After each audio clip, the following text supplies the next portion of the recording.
De volta com o Estatuto do Estrangeiro, de volta para falarmos agora do artigo 45 a 48 da atualização do registro, tá? Vejam só o texto do artigo 45. A junta comercial, ao registrar firma de que participe estrangeiro, remeterá ao Ministério da Justiça os dados de identificação do estrangeiro e os do seu documento de identidade emitido no Brasil. Então, se eu tenho um estrangeiro participando de uma sociedade comercial no Brasil, participando, da composição societária de uma empresa, a respectiva junta comercial tem que enviar essa informação para o Ministério da Justiça. Parágrafo único, que ratifica ainda mais essa obrigatoriedade, essa necessidade de remeter os dados, tá, para o Ministério da Justiça, quando for uma SA e o respectivo estrangeiro for o administrador, o diretor, o controlador dessa sociedade anônima, tá? Vejam o texto do parágrafo único, ó. Tratando-se de sociedade anônima, a providência é obrigatória em relação ao estrangeiro que figure na condição de administrador,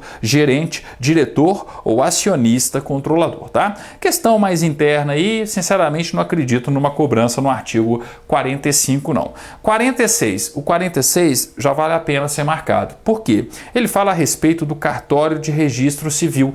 Aí se acontecer a morte de um estrangeiro no território brasileiro, quem que vai comunicar ao Ministério da Justiça a morte desse estrangeiro? O cartório de registro civil. Então vejam só o artigo 46, marquem o artigo 46. Os cartórios de registro civil remeterão mensalmente ao Ministério da Justiça cópias dos registros de casamento e de óbito de estrangeiro. Então o estrangeiro casou no Brasil, morreu, o respectivo cartório tem que remeter a informação para quem? Para o Ministério da Justiça. Marquem o artigo 46.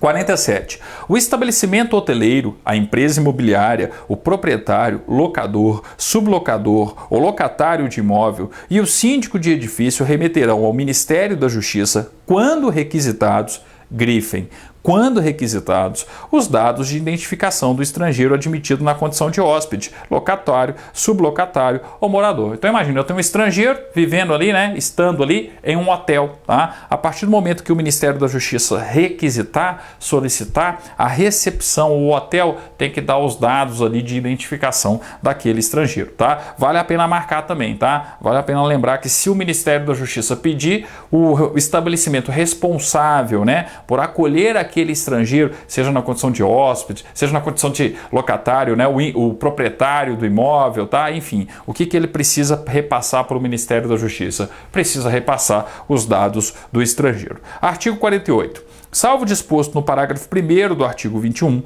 a admissão de estrangeiro a serviço de entidade pública ou privada ou a matrícula em estabelecimento de ensino de qualquer grau só se efetivará se o mesmo estiver devidamente registrado. Então, para ter validade, tem que estar devidamente registrado. E quando fala da exceção prevista no artigo 21, parágrafo 1º, é algo que, sinceramente, não sei se vai ter uma cobrança aí muito grande não, tá? Mas eu tenho que lembrar que aquela situação daquele cidadão de um país vizinho que vive, que vem para uma cidade brasileira, mas é a cidade vizinha, a cidade limítrofe, tá?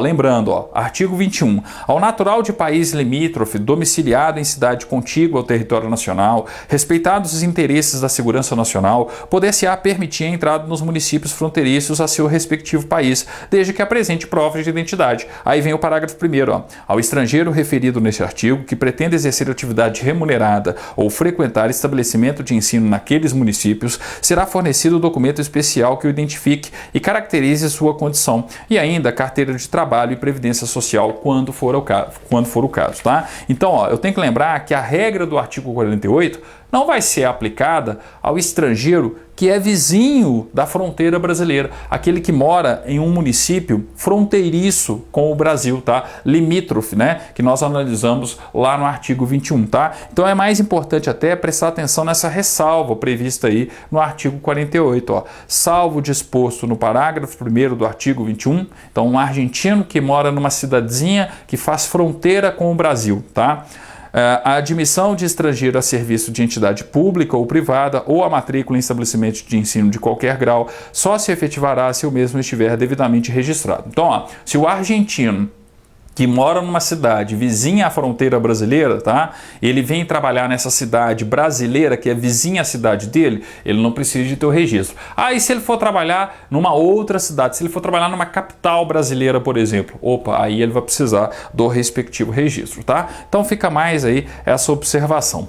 Parágrafo único. As entidades a que se refere esse artigo remeterão ao Ministério da Justiça, que dará conhecimento ao Ministério do Trabalho, quando for o caso, os dados de identificação do estrangeiro admitido ou matriculado e comunicarão, à medida que ocorrer, o término do contrato de trabalho, sua rescisão ou prorrogação, bem como a suspensão ou cancelamento da matrícula e a conclusão do curso, tá? Questão muito procedimental, burocrática, interna aí, se for cobrar, é mais a ressalva aí do artigo 48, como observei anteriormente, ok? Bem, com isso, a gente finaliza aí a aula referente à atualização do registro. No nosso próximo vídeo, falaremos do cancelamento e do restabelecimento do registro. Artigos, 49, aliás, só o artigo, 49. Estamos aí, chegando, aliás, é o final do título. Nós vamos para o último título, aliás, para o último capítulo do respectivo título, tá? Que trata aí do registro e suas alterações, tá? Então basta aí analisar o artigo 49